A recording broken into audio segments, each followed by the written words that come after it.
성령 강림절을 맞아요. 택한 본문은 에베소서 5장 16절부터 18절까지입니다. 그리고 말씀 전거 제목은 그들은 과연 성령의 사람들인가 이렇게 정했습니다. 이 시간도 보혜사로 오신 성령께서 이 종에게 기름 부어 주셔서 세상적인 말이 아닌 여기의 말씀만 선포할 수 있도록 성령님 죄를 도와주시기를 간절히 원합니다. 할렐루야 아멘. 네, 오늘 하나님께서 주신 본문 말씀을 한번 같이 이렇게 봉독해 보겠습니다. 본문 말씀이 에베소서 5장 16절 18절이죠. 그죠? 시작. 세월을 아끼라 때가 악하니라. 그러므로 어리석은 자가 되지 말고 오직 주의 뜻이 무엇인가 이해하라. 술 취하지 말라. 이는 방탕한 것이니 오직 성령의 충만을 받아라. 아멘. 성도 여러분, 구독자 여러분 반갑습니다. 이번 주일은 성령 강림을 기념하는 성령 강림절입니다. 그래서 신약 성경에 보면 보혜사 성령님에 대한 그런 내용들이 많이 나오는데요. 네, 요한복음 14장, 요한복음 15장, 또 요한복음 16장에 보면은 많은 기사가 나옵니다. 오늘은 또 다른 본문 바울 사도가 에베소 교회에 전한 서신 중에서 5장에 보면은 성령에 대한 구절이 나옵니다. 그래서 우리 조금 전에 봉독했죠. 16절부터 18절까지 그 말씀을 도입하여서 오늘 이 말씀을 전하기를 원합니다. 성도 여러분, 오늘 본문의 첫 구절에 세월을 아끼라, 때가 악하니라 이렇게 되어 있습니다. 여러분, 사도 바울이 이 서신을 에베소 교회로 보낸 것이 지금으로부터 2000년 전입니다. 그죠? 지금의 시대도 악하지만 그 당시 2000년 전에 그때도 참 악한 일들이 많은 것 같습니다. 그래서 이 세월을 아끼라고 때가 악하니라 그렇게 사도 바울이 전가하고 있습니다. 특히 에베소서 5장 오늘 본문에서 앞으로 가면 에베소 4장 쪽으로 한번 가보면요, 참 여러 구절들이 많이 나옵니다. 이 구절들을 읽으면서 지금 21세기를 살고 있는 우리 한국 기독교회의 이 목사님들, 그죠? 또 성도님들 이런 걸 우리가 생각하면서 그 말씀과 대조를 해서 우리가 많이 느낄 수가 있습니다. 사도 바울이 이 에베소 4장에다가 그걸 다 이게 많이 기록을 해놨습니다. 4장 14절에 한번 볼까요? 이는 우리가 이제부터 어린아이가 되지 아니하여 사람의 괴술과 간사한 유혹에 빠져 모든 교훈의 풍조에 밀려 요동치 않게 하려 함이라. 여기 보니까 사람의 괴술, 간사한 유혹에 빠지고 또 모든 교훈, 즉 세상적인 교훈이겠죠, 그죠? 이런 것들에 밀려서 우리 신자들이 요동한다는 겁니다. 여러분, 여기 나오는 지금 에베소 4장에 나오는 이 구절들이 이 세상 사람들에게 얘기하는 게 아니거든요. 우리 믿는 사람들에게 얘기를 하고 있는 거예요, 지금. 그래서 지금 우리가 2024년을 살고 있는 이 시점에서 우리가 가만히 돌아보면요, 이게 이 보통 말씀이 아니에요. 17절부터 한번 또 20절까지 읽어보겠습니다. 그러므로 내가 이것을 말하며 주 안에서 증거하노니 이제부터는 이방인이 그 마음의 허망한 것으로 행함같이 너희는 행하지 말라. 저희 총명이 어두워지고 저희 가운데 있는 무지함과 저희 마음이 굳어짐으로 말미암아 하나님의 생명에서 떠나 있도다. 이렇게 말씀하고 있어요. 그 당시에 예수님을 믿는 그런 교인들에게 사도 바울이 편지를 써서 보낸 겁니다. 이 세상 사람들이 얘기한 게 아니거든요. 이 기사를 보면서 우리가 우리 자신들을 한번 되돌아봐야 돼. 목사를 위시해서 목사, 장로, 권사, 집사, 전도사, 강도사 다 우리가 돌아봐야 돼요. 사도 바울이 왜 이렇게 적어놨겠습니까? 계속 이어서 저희가 감각 없는 자 되어 자신을 방탕에 방임하여 모든 더러운 것을 욕심으로 행하되 오직 너희는 그리스도를 이같이 배우지 아니하였느니라 그랬어요. 여기 노래자 감각 없는 자, 감각이 없는 거야. 이 감각이 없다는 게 뭘 얘기합니까? 우리 육체의 감각이 없다는 걸 얘기합니까? 아니면은 어떤 걸 얘기해요? 영적인 감각이 없다는 거겠지. 바울이요, 에베소 교회에 있는 교인들의 그런 소식을 들으니까 이방인들, 즉 예수님을 믿지 않은 불신자들이 허망한 짓을 해온 같이 교인들이 총명이 어두워지고 무지하고 마음이 굳어진 상태로 하나님의 생명에서 떠나 있는 신자들이 많다는 겁니다. 지금 우리가 살고 있는 이 세대가 그래요. 생명이 있는지 없는지 모르는 사람들이 엄청 많아. 그래서 오늘 이 성령 강림절에 어떤 말씀을 선포할까 이게 참 기도하면서 고민을 많이 했는데 이 말씀을 주시면서 듣기가 좀 거북하잖아요. 그들은 과연 성령의 사람들인가? 세상 사람들 보고 얘기하는 게 아니고 우리 목사를 위시한 장로, 권사, 집사, 전도사, 강도사 그들을 향해서 얘기하는 거죠. 자, 그래서 25절, 32절까지 계속 읽어보겠습니다. 그런즉 거짓을 버리고 각각 그 이웃으로 더불어 참된 것을 말하라. 이는 우리가 지체가 됨이니라. 분을 내어도 죄를 짓지 말며 해가 지도록 분을 품지 말고 마귀로 틈을 타지 못하게 하라. 29절에 무릇 더러운 말은 너희 입 밖에도 내지 말고 오직 덕을 세우는데 소용되는 대로 선한 말을 하여 듣는 자들에게 은혜를 끼치게 하라. 하나님의 성령을 근심하게 하지 말라. 그 안에서 너희가 구속의 날까지 인치심을 받았느니라. 너희는 모든 악독과 노함과 분냄과 떠드는 것과 휘방하는 것을 모든 악의와 함께 버리고 서로 인자하게 하며 불쌍히 여기며 서로 용서하기를 하나님이 그리스도 안에서 너희를 용서하신 같이 하라. 예, 여러분 이 8구절 짧은 단락 안에 우리 종들, 그죠? 목사, 장로, 권사, 강도사, 전도사 그들의 모습이 다 들어있어요. 이 안에. 여러분 어떻게 생각하십니까? 누가 그러던가요? 이 마지막 시대는 영분별의 시대라고 그렇게 얘기하더라고요. 영분별을 잘 해야 된다는 거지. 여러분 교회를 잘 다니다가 여호와의 증인이 또 이상한 곳에, 그죠? 뭐 신천지 그런 데로 가는 사람들이 있어. 잘 다니다가 미혹된단 말이죠. 그래서 영분별을 잘 해야 됩니다. 여러분 요즘은요 20, 30년 전보다 이 판이하게 사회 환경이 달라졌어요. 앞으로는 더 바뀔 겁니다. SNS의 발달, 그리고 뭐 페이스북, 트위터, 그 다음에 카톡 등으로 비신자나 또 혹은 신자나 한 공간 안에서 메시지를 주고받고 그렇게 하고 있거든요. 근데 이 목사라는 사람들이 이 사회에 큰 영향을 끼치는 그런 사람들입니다. 그죠?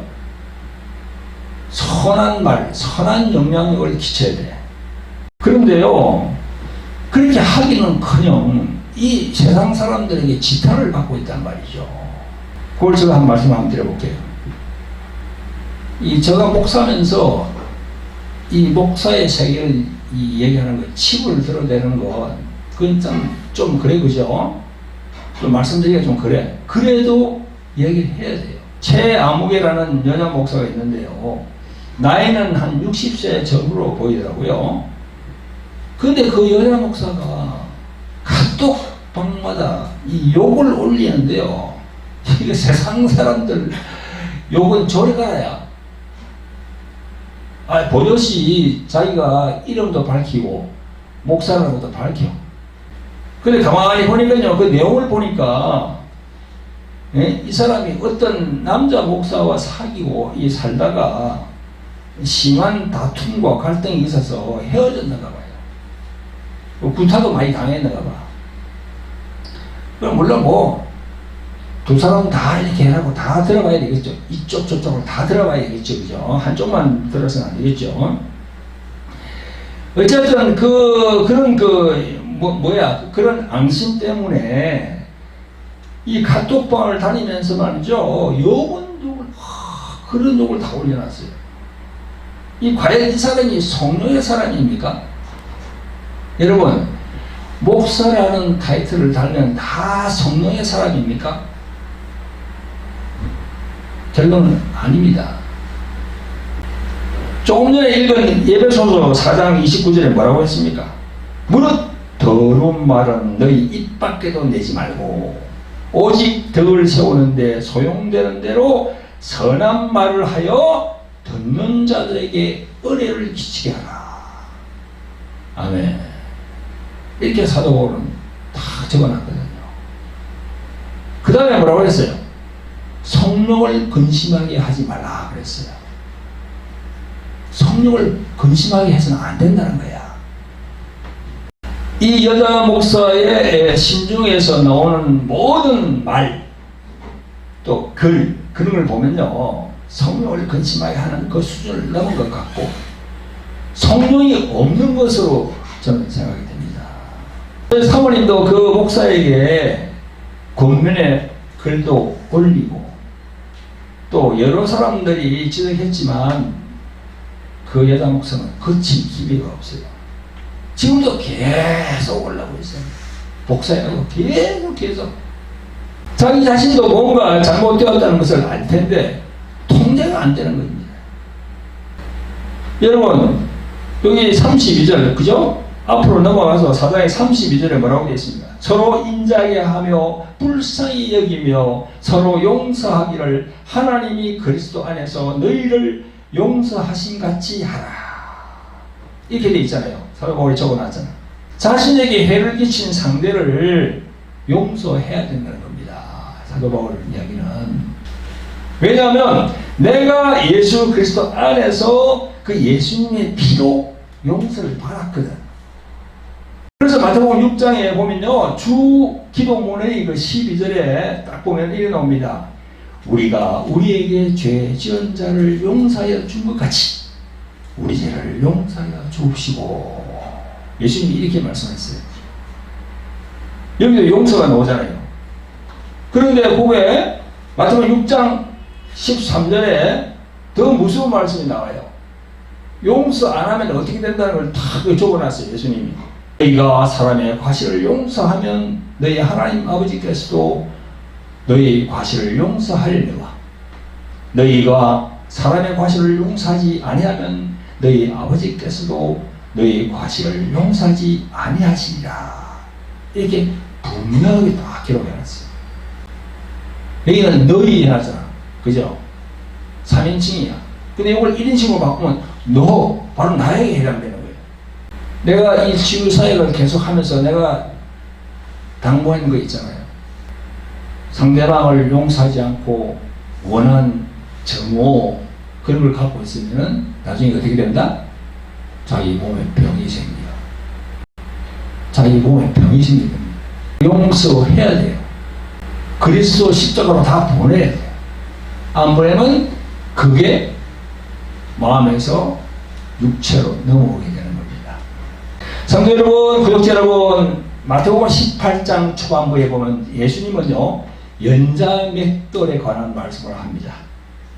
이 연자맷돌이 얼마나 무겁습니까? 엄청 무거워요. 그 곡식을 가는 연자맷돌. 많은 영혼 예수님에게로 돌아오는 것을 막는 사람, 많은 사람들이 주께로 돌아오려고 하는데 자신의 행동으로 그 사람들을 실족해 하는 사람, 그런 사람들은 연자맷돌을 메고 깊은 바다에 빠지게 한다. 그랬어요. 예수님께서. 얼마나 이 무서운 말씀입니까? 이 조금 전에 여자 목사의 경우를 이야기했는데, 이 예수님 믿지 않는 불신자들이 볼 때 교회를 안 나가.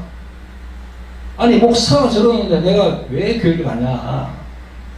선한 영향력을 끼쳐야 되는데 이 악한 영향력을 끼치잖아요. 그럼 예수님이 뭘 했습니까? 그 종에게 연자맷돌을 매겼다는 거야. 기쁜 바다에 빠진다. 그게 무슨 말인데 이게? 천국 못 간다는 겁니다. 절대 천국 들어오게 안 한다는 거지요. 여러분, 우리 모두가 겸허한 마음으로, 낮아진 마음으로 이 예수님의 말씀에 영적 의미를 부여하고 회개하고 예수님께 바로 서시기를 예수 그리스도의 이름으로 축원드립니다. 아멘.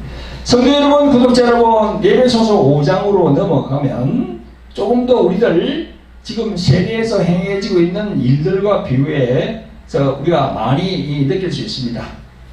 에베소서 5장 6절 7절 한번 볼까요? 누구든지 헛된 말로 너희를 속이지 못하게 하라. 이를 인하여 하나님의 진노가 불순종의 아들들에게 임하나니 그러므로 저희와 함께 참여하는 자 되지 말라. 또 9절 11절에 빛의 열매는 모든 착함과 의로움과 진실함에 있느니라. 주께 기쁘시게 할 것이 무엇인가 시험하여 보라. 너희는 열매 없는 어두움의 일에 참여하지 말고 도리어 책망하라. 이렇게 되어 있어요.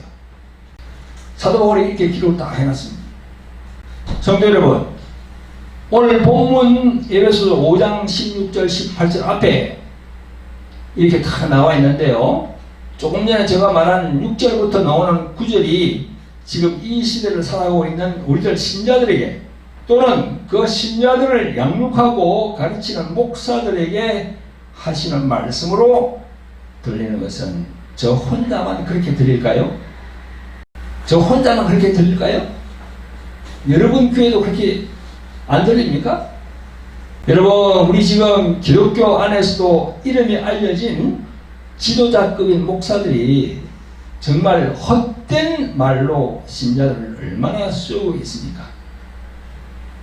여기 9절에 보니까 빛의 열매는 모든 착함과 어려움과 진실함에 있다 했습니다. 여기에 빛의 열매가 무엇을 의미합니까? 빛의 열매. 빛은 밝은 거예요. 어두움이 아니라. 빛의 열매는 뭐죠? 바로 성령의 열매 9가지입니다. 그 성령의 열매 9가지는요, 모든 착함과 어려움과 진실함으로 연결이 되는 거예요. 성령의 열매 9가지. 제일 처음에 사랑, 희락, 화평 차 나가다가 나중에 온유, 절제 딱 나오잖아요. 여러분, 많은 사람들이 지금 국내외에 있는 많은 사람들이, 양식이 있는 사람들이 한국의 기독교가 세상의 빛과 소금이 되지 못하고 타락하여서 퇴보하고 있다고 그렇게 진단하고 있습니다. 그들은 세 가지를 들고 있더라고요. 교회가 3대 죄악에 빠져 있다는 겁니다. 그게 뭔가 하면 첫째가 돈이나 물질, 첫째가. 두 번째는 뭐냐면요, 이 성 문제입니다. 성 문제. 세 번째가 뭐냐? 명예. 명예를 추구한다는 거야. 목사들이. 그러니까 우리가 이 세 가지를 가만히 생각해 보면요, 2000년 전에 예수님과 그 12 제자들이 어떻게 생활했는가를 우리가 가만히 보면은 우리가 알 수가 있는 거예요. 예수님이 어떻게 이 세상에 오셔가지고 어떤 일을 하셨는지, 그분의 성품이 어떻는지, 또 예수님에게 훈련을 받은 제자들, 12 제자, 그죠? 그분들의 그게 어떻는지, 그걸 우리가 알 수 있는 거야. 성경을 보면요. 그래서 많은 사람들이 그 예수님의 심령을 가자 그러잖아요. 며칠 전에 저는요, 이 CBS 방송에서 어떤 통계를 전문으로 하는 그 회사의 담당자가 나와서 그 MC하고 대담하는 걸 나왔습니다. 우리나라 한국의 기독교 인구가 점점 줄어들고 있답니다. 뭐 1000만 하던 때는 그건 옛말이고요. 지금은 코로나19를 거치면서 450, 500만, 그냥 거의 반토막이 났어. 근데 연령별로 보니까, 점검을 해보니까 20대에서 40대가 예전보다 절반 가까이 빠져나갔답니다. 여러분, 20대에서 40대 고청에 있는 그 사람들이 왜 교회를 나오지 않고 세상으로 다시 갔나? 넘어져 있나? 이렇게 점검을 해봤더니 첫째가 설교에 문제가 있다는 겁니다. 설교의 첫째는 뭐냐면 권위주의, 비민주적인 그런 율법적인 설교가 많다는 거죠. 복음이 없다는 거야, 복음이. 그 다음에 둘째는 교회가 세상의 이념적, 정치적 분위기에 너무 깊이 관여되어 있어서 그에 따른 종용하는 설교가 이 젊은이들한테 마음에 안 든다는 거야. 그래서 그게 싫어서 교회를 안 난다는 거예요. 여러분, 이게 내가 보니까 맞더라고요. 이게 언제부터인가 이 한국의 개신교 교회가 세상의 빛과 소금의 역할을 잊어버리고 세상 정치에 깊이 관여하고 있거든요. 여러분, 이런 하나님의 말씀, 성경에서 말씀하는 것과는 정반대라고 하고 있어요. 여러분, 2000년 전에 그 예수님과 그 12제자의 삶을 보라고 내가 조금 전에 말씀드리는데, 그분들이 2000년 전에 지금처럼 뭐 정치 그런 데 관여했습니까? 아니, 예수님이 그 로마 제국 그게 막 해가지고 뭐 이리 막 하면서 막 난리를 쳤습니까? 그럼 없어요. 예수님은 오히려 하나님 것은 하나님에게, 가이사 것은 가이사에게 그렇게 말씀했어요. 그런 가르침을 받은 그 제자들은요, 예수님과 똑같이 그렇게 행했습니다. 지금 완전히 반대로 가고 있어요. 그리고 신자들 30대, 40대의 신앙을 조사해 보니까 거의 한 30% 정도가 하나님은 믿는데 예수님은 잘 모르겠다는 겁니다. 하나님을 믿어. 근데 예수님을 모르겠다는 거예요. 이게 뭡니까? 하나님을 믿는데 예수님을 이 세상에서 얘기하는 4대 성인 중에 한 사람으로 보는 거예요. 여러분, 이게 바로 그 삼일째 하나님에 대한 교리. 이 기독교의 삼일째 하나님에 대한 교리가 얼마나 중요합니까? 모르고 있다는 거예요. 가르치지 않았다는 거예요. 목사들이 제대로. 그리고 이들은요, 가나안 성도. 여러분, 가나안 성도라는 얘기 들어봤어요? 가나안 성도. 가나안. 그걸 거꾸로 하면 어디입니까? 안나가에. 안나가 성도. 그걸 이제 가나안 성도로 하는 거야. 가나안 하면 아주 우리가 뭐 가야 할 그 본향 가나안. 그게 아니에요. 거꾸로 가는, 거꾸로 얘기하는 거야. 안 나가는 성도로 하다가 가나안 성도로 하는 거야. 집에서 인터넷으로 그냥 예배 드리고. 그거 안 됩니다. 인터넷 예배 그거 안 돼요. 그런 사람들이 30대, 40대 꽤 많다는 거죠. 성도 여러분, 구독자 여러분, 앞에서도 제가 잠깐 언급했습니다만은 30대, 40대가 왜 교회를 나가지 아니하고 세상으로 갔습니까? 이 교회가 세상의 이념적인 부분, 정치 및 사상 이념에 너무 깊이 관여되어 있는 것이 그게 바로 문제죠. 이것은요, 하나님이 바라시는 것도 아니고 원하시는 것도 아닌 거예요. 지금 이 시대를 가만히 보면요, 기독교 지도자라고 할 수 있는 그 목사들이 그 신자들을 자기의 목적과 위상을 위해서 아주 교묘하게 끌어들여서 세력화하고 있거든요. 조금 전에 에베소서 5장 6절에 말씀드린 대로 사도 바울이 이 적고 있는 말씀을 우리가 한번 봅시다. 누구든지 헛된 말로 너희를 속이지 못하게 하라. 이를 인하여 하나님의 진노가 불순종의 아들들에게 임하나니 그러므로 저희와 함께 참여하는 자 되지 말라 하셨잖아요. 자신들의 정치적인 입지를 공고히 하기 위해 선동하는 거짓 선지자들, 그런 정치 목사들에게 쏘면 안 되거든요. 그런 사람들이 성령의 사람들이 맞습니까? 영분별을 해봐야 될 거 아닙니까? 영분별을. 답답하더라고. 답답해. 목사들하고 말이죠, 장로, 권사 엄청 많습니다. 그런 사람들이 지금 아주 기독교에 만연해 있어요. 지금 여러분, 저와 사모는요, 우리 개신교 목사, 장로, 권사, 집사들 이런 분들과 자주 만나서 상담도 해주고 치유사역을 하고 있잖아요. 그죠? 특히 많은 목사들, 주의 종이라는 그 여자 목사, 남자 목사 가리기도 없이 세상 정치에 물들어 있어요. 그것이 하나님의 의가 되고 하나님의 뜻이라고 믿고 있어요. 이 목사들이 말이죠, 무엇에 홀린 듯이 그 정치적, 사상적 이념에 몰두하고 있거든요.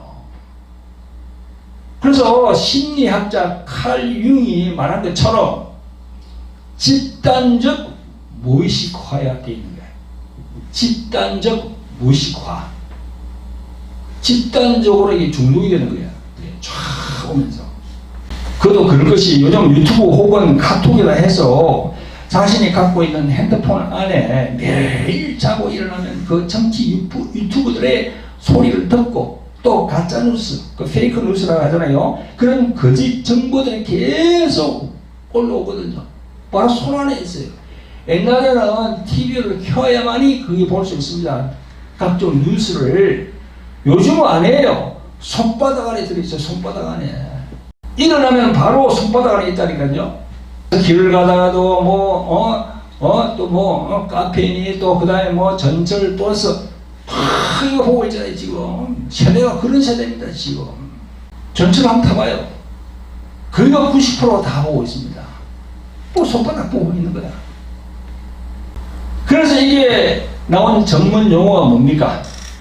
확정 편향이라는 거야.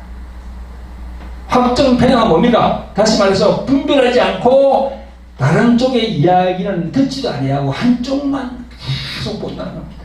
오늘 본문에서 사도 바울이 우리에게 전한 내용이 뭡니까? 세월을 아끼라, 때가 악하니라 했습니다. 그리고 어리석은 자가 되지 말고 오직 주의 뜻이 무엇인가 이해하라. 주의 뜻이 무엇인가 이해하라. 예수님이 우리에게 바라는 게 뭡니까 지금? 그걸 우리가 알아야 돼. 그리고 앞에 10절에서 주께 기쁘시게 할 것이 무엇인가 시험하여 보라 했습니다. 예수님이 과연 기쁘시게 여길 일이 뭔가? 너희들이 판단을 한번 해봐라. 영분별을 해서 판단을 한번 해봐라. 그렇게 사도 바울이 전하고 있어요. 2000년 전에 사도 바울이 이 말씀한 이게 지금 이 적용이 되는 거예요. 지금 우리에게. 성도 여러분, 구독자 여러분, 이 동영상을 보시는 분들 중에 목사, 장로, 권사들도 있고 강도사, 전도사도 있을 거예요. 여러분, 정치 이념적으로 찌들어 있는 분들은요, 이 저가 전하는 이 말에 마음이 편치 않고 언짢을 수 있겠지요. 그러나 끝까지 들어보시기 바랍니다. 우리들 신앙에 대한 중요한 부분이기 때문에 끝까지 경청해 주시기를 예수님의 이름으로 축원드립니다. 성도 여러분, 구독자 여러분, 성경에서 말씀하는 하나님의 뜻은 무엇이라고 생각하십니까?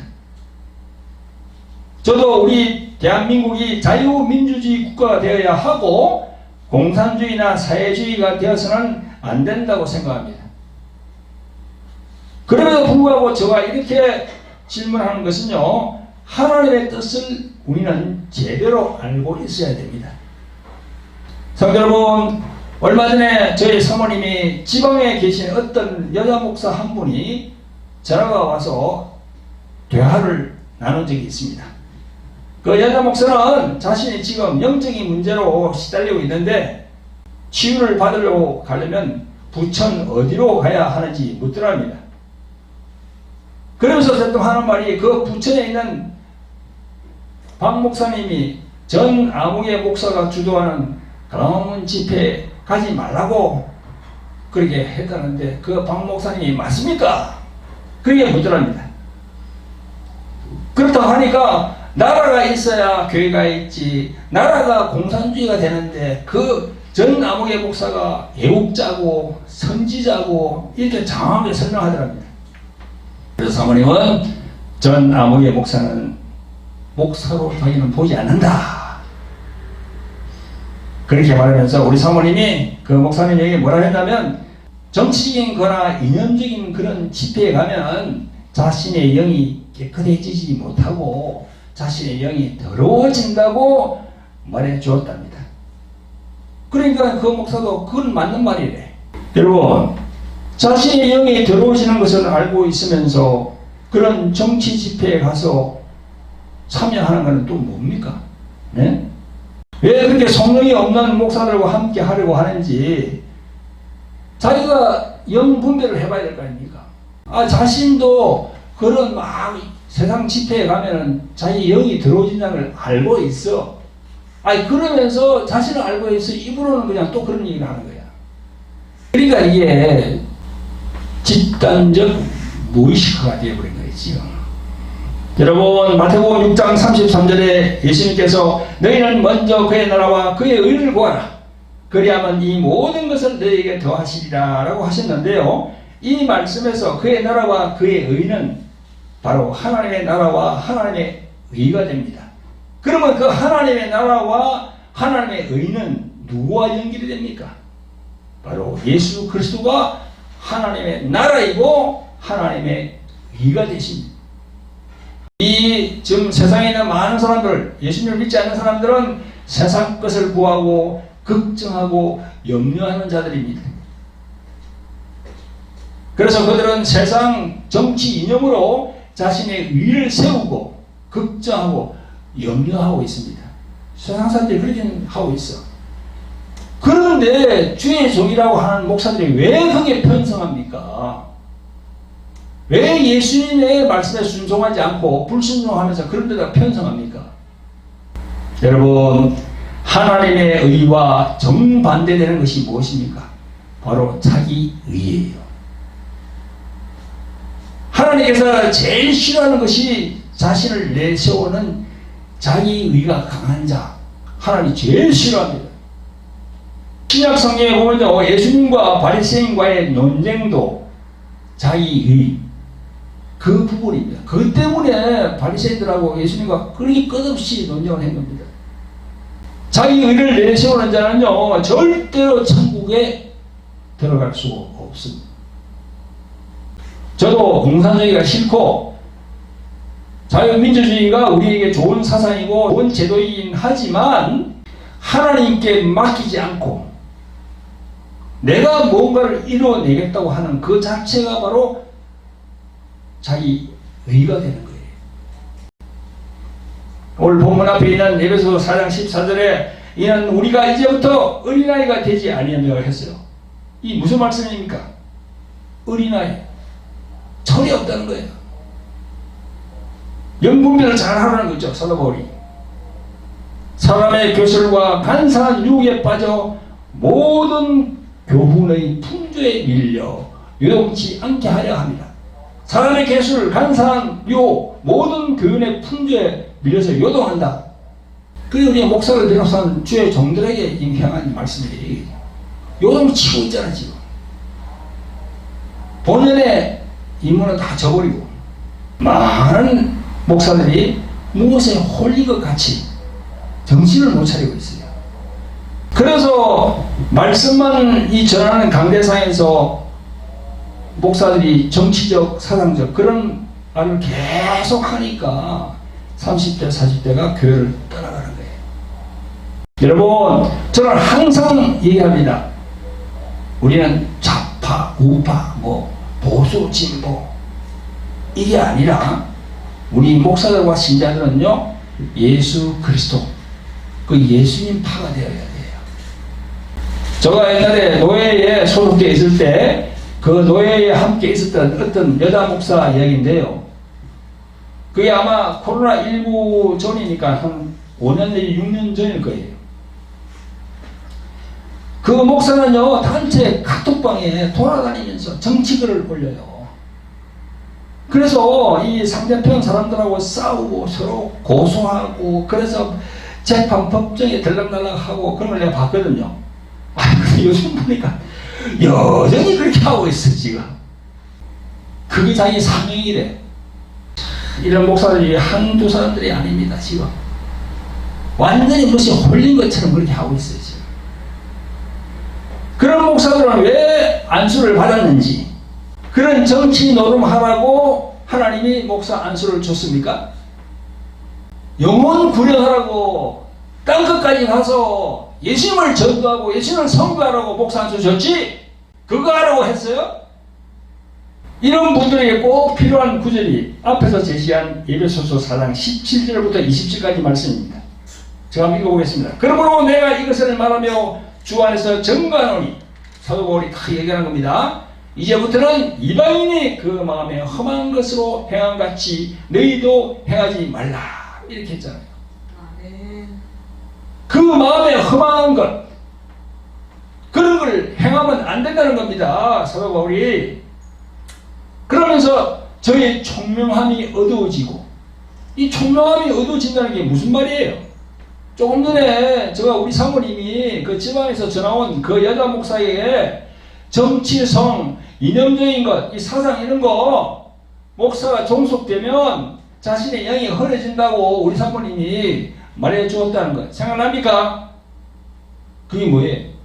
총명함이 어두워진다는 거야. 그게 바로 영이 흐려진다는 거거든요. 다음으로 또 사도 바울이 더 중요한 말씀을 합니다. 저희 가운데 있는 무지함과 저희 마음이 굳어짐으로 말미암아 하나님의 생명에서 떠나 있도다 했어요. 여기 무지함, 영적으로 어떻게 돌아가는지를 모른다는 거예요. 마귀가 자신을 어떻게 이용하고 있다는 사실을 모르는 거예요 지금. 그러니까 마음이 굳어지고, 그래서 하나님의 생명에서 떠나 있는 겁니다. 하나님의 생명은 헬라어로 뭐라고 했습니까? 제가 종종 말씀드리죠. 조회입니다. 조회. 이 조회가 없으면 어떻게 됩니까? 천국 가는 길이 막혀버려요. 못 갑니다. 또 이어서 사도 바울은 19절에서 감각 없는 자 되어 했어요. 이 감각이 없는 게 육체의 감각이 없는 걸 얘기합니까? 뭘 얘기합니까? 영적인 감각이에요. 영적인 감각이 없다는 겁니다. 이런 사람들이 과연 그들 속에 성령께서 거하고 있을까요? 오늘 성령 강림주일인데 좋은 말만 해야 되는데 성령께서 내 입술을 좋은 말만 하게 안 하더라고요. 뭔가 지적을 해서 알게 하라는 거죠. 오늘 성령 강림절을 맞이해서 그런 목사들에게 내가 묻고 싶어요.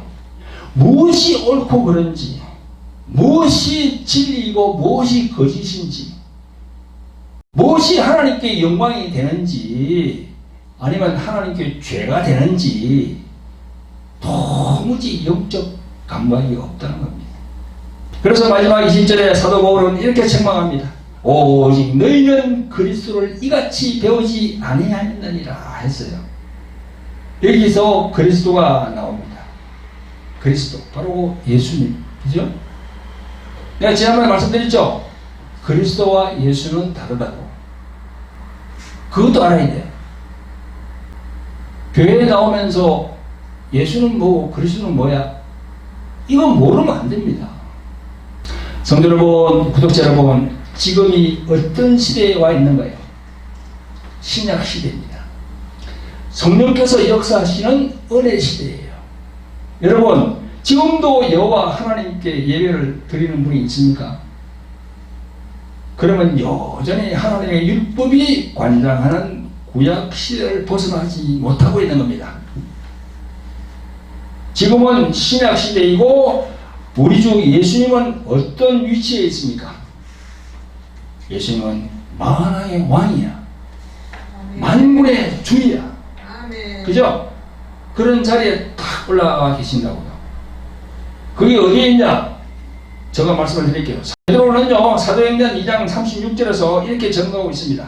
그런즉 이스라엘 온 집이 정령할지니 너희가 십자가에 못 박은 이 예수를 하나님이 주와 그리스도가 되게 하셨느니라. 이렇게 분명히 예수님을 주와 그리스도가 되겠다고.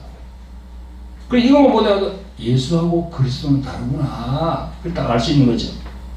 이건 뭐예요? 뭘 예언하는 거예요?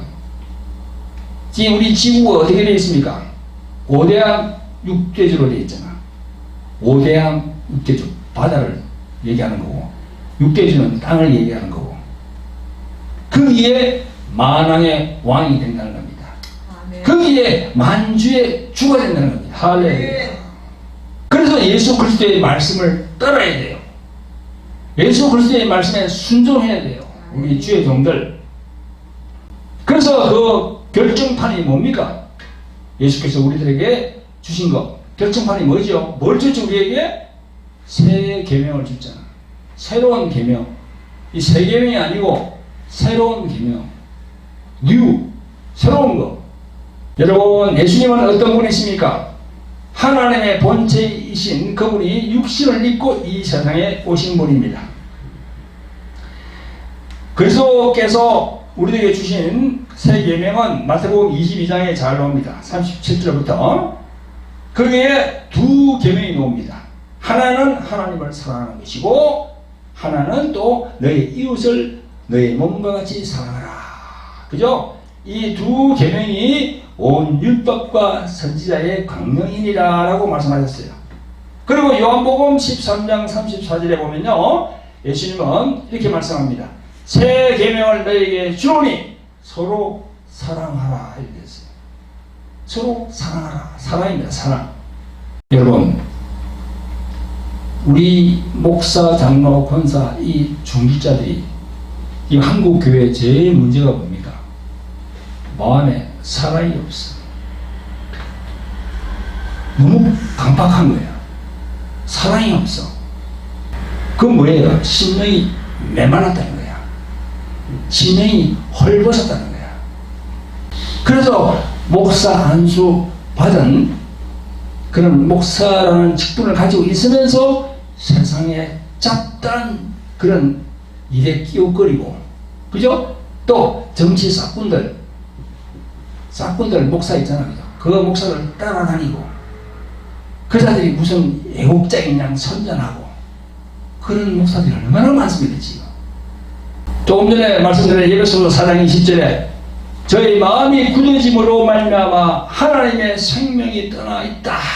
사도 바울이 그렇게 얘기했잖아. 이 말씀을 무섭고 두려운 말씀으로 받아들여야 됩니다. 우리 모두는 저를 포함해서 다 그렇게 받아들여야 돼요. 예수님의 새 계명 서로 사랑하라. 이 말씀에 순종하여서 이 어두운 세상에 빛과 소금이 되어서 본래의 주의 종들로 돌아가시기를 예수 그리스도 이름으로 축원드립니다. 아멘. 성도 여러분, 구독자 여러분, 우리들 목사, 장로, 권사들과 이들에게 양육을 받는 신자들은요, 정치적 이념 등에서 어느 한쪽으로 편중되어서는 세상의 빛과 소금의 역할을 할 수가 없습니다. 철저히 중립이 되어야 합니다. 어느 한쪽에 속하면 다른 한쪽에서 적대시하고 상종하지 않기 때문에 예수님의 복음을 전할 수가 없어요. 며칠 전인가요? 저는 우연히 저희 동네 시장에 물건을 사러 갔는데 시장 한복판에서 싸움이 막 벌어지고 있더라고요. 그래서 사람들이 훅 모여서 막 구경하고 있는. 근데 싸우는 사람 한쪽 편에 보니까 이 교회에 나가는 여자 권사야. 뭐 어떻게 뭐 전도하다가 이 전도 하면서 전 아무개 목사가 나라를 구한 예국 목사고 어쩌고 막 그랬는가 봐요. 그러니까 그 앞에 있는 사람이 막 난리를 치는 거야. 에? 그러면서 두 사람이 막 싸우는 거예요. 여러분, 이게 지금 이런 상태예요. 에? 이런 상태예요. 그러니까 무슨 전도가 되겠습니까? 그러니까 전도할 때는, 선교할 때는 무슨 자익이니 우익이니 뭐 어쩌니 절대 말하면 안 돼요. 자신이 선거할 때 자신이 축구를 그렇게 선거를 하는 거는 자기가 할 수 있지. 그러나 우리가 전도 보복을 잘할 때는 절대 그런 얘기를 하면 안 됩니다. 그래서 지금 이 기독교가 완전히 쑥대밭이 되어버렸다니까 지금. 저는 똑같네요. 이 목사님들과 우리 성도님들을 꼭 명심하시기 바랍니다. 성도 여러분, 구독자 여러분, 이제 오늘 말씀을 마무리할 시간이 됐습니다. 오늘 성령 강림절을 맞이하여서 우리 기독교에서 잘못 알고 있는 부분이 있는데 바로 우리가 흔히 말하고 있는 성령 충만에 대한 정의입니다. 성령 충만이라는 말은 뭘 얘기할까? 그 정의에 대한 부분이에요. 여러분, 성령 충만은 어떤 것이라고 지금 생각합니까? 그냥 기도 많이 하면 그것이 성령 충만이라고 합니까? 기도 많이 하면요, 우리들에게 성령의 능력이 임하는 것은 맞습니다. 세상의 무당들도 똑같은 방식으로 기도 많이 하면 그 신들로부터 능력을 받아서 영적인 이 점을 칩니다. 그런데 성령 충만은요, 기도를 많이 해서 그 많은 은사와 능력을 받는다 해서 그것이 성령 충만의 끝이라고 할 수 있을까요? 아닙니다. 오늘날 교회들이 성령을 받기를 기도하라고 가르칩니다. 그래서 예수님의 제자들이 마가 다락방에 모여서 기도에 열심으로 할 때 성령이 강하게 임하셨다 하면서 성령을 받으려면 그같이 기도에 힘써야 한다고 가르치고 있습니다. 물론 기도도 해야지요. 그러나 그 제자들은요, 숨은 훈련의 과정이 있었어요. 그 제자들. 베드로도 3번이나 예수님을 부인하면서 예수님을 알아가는 그런 과정이 있었거든요. 여러분, 오순절 강림 사건만 보고 성령 충만하게 해달라고 기도해야 한다는 것은요, 결국 하나님을 인격적으로 제대로 만나지 못하는 결과를 초래합니다. 우리만 그럴듯하죠. 그러니까 성령 받아서 능력 받았다는 사람이 이 인격이 잘못된 사람들이 얼마나 많습니까 지금. 그래서 당연히 엉뚱한 곳에 신경을 쓰게 되고 총명함이 어두워지고 영이 흐려지고, 영이 흐려지니까 영적인 판단을 제대로 할 수 없게 되는 거 당연하지 않습니까? 그게 감각이 무디지는 겁니다. 그러므로 무조건 기도만 하면 성령 충만 된다는 것은요, 큰 착각이 아닐 수 없습니다. 그것은 하나님에 대하여 제대로 알지 못하고 또 자신에 대해서도 알지 못하는 무지한 종이고 오만한 종이고 교만한 종이 될 수밖에 없습니다. 이런 목사들이 문제를 많이 일으켜서 예수님의 이름에 먹칠을 하는 경우가 참 많습니다. 여러분, 마태복음 16장에 보면 예수님은 하나님의 일과 사람의 일을 구분할 줄 모르는 베드로에게 24절에 보면 이렇게 말씀합니다. 아무든지 나를 따라오려거든 자기를 부인하고 자기 십자가를 지고 나를 쫓을 것이니라. 그렇게 말씀하셨어요. 여기 자기 부인, 자기 십자가 딱 나오잖아. 자기가 누구인지 자기 실체를 보지 못하면, 또 자기 자아가 깨어지지 않으면, 또 예수님과 함께 십자가의 죽음을 각오하지 않으면, 즉 다시 말해서 그런 훈련을 통과하지 않으면 성령의 사람이 될 수 없다는 것을 우리는 기억해야 됩니다. 아멘? 그걸 기억해야 돼요. 우리 모두가 하나님의 영이신 성령께서 우리 마음에 계시면서 성령을 근심케 하지 아니하고 그 성령이 우리 안에서 편히 일을 할 수 있도록 우리가 그렇게 마음가짐을 가져야 됩니다. 할렐루야. 예, 기도하겠습니다. 자비롭고 긍휼히 풍성하신 아버지 하나님, 귀하고 복된 주일을 주셔서 귀한 예배드리게 하심을 감사합니다. 오늘은 성령님의 이 땅에 오신 성령 강림절 예배를 하나님께 드리면서 우리들 주의 종들에 대한 영적인 부분들을 생각해보고 과연 우리가 성령의 사람들인가를 진단해 보는 시간을 가져보았습니다. 에베소 교회에 보낸 바울 서신을 통해서 우리들 주의 종들의 믿음의 여러 부분들을 살펴보았습니다. 성령 충만은 어떤 것인가에 대해서도 살펴보았습니다. 보혜사 성령이시여 부족하고 연약한 우리들을 항상 말씀에 순종할 수 있도록 늘 인도하여 주시기를 예수 그리스도의 이름으로 간절히 구하면서 기도합니다. 아멘. 할렐루야. 아멘. 여러분, 오늘 말씀을 마치면서 저희 교회 광고가 있습니다. 몇 가지 광고를 해야 될 텐데요. 첫째는 책 광고입니다. 제가 저술한 이 책이 있습니다. 돌항아리 영의 전쟁, 십자가의 생명을 가졌는가. 아래에 문의 전화가 있는데요. 그걸로 전화를 하시면은 이 책을 보내드릴 수 있습니다. 돌항아리 영의 전쟁. 이거는 마음으로나 또 육신으로 고통을 많이 받고 계시는 분들이 이걸 보시면, 이 책을 보시면 훨씬 도움이 많이 될 줄을 믿습니다. 그리고 이 십자가의 생명, 이 바로 헬라말로 조회지, 그죠? 이 십자가의 생명 가져야만이 우리가 천국을 들어갈 수 있습니다. 그리고 둘째는요, 돌항아리 홀리 힐링 집회 광고입니다. 매주 화요일 저녁 8시부터 유튜브 생중계됩니다. 돌항아리 홀리 힐링 집회는 성령으로 인도받는 집회입니다. 교회에 나오시는 신자들 중에서 육체적인 각종 질병과 정신적인 그런 질병들, 그죠? 우울증, 불면증 등으로 힘들어하는 분들이 있습니다. 그런 분들은 이 집회에 참여하시면은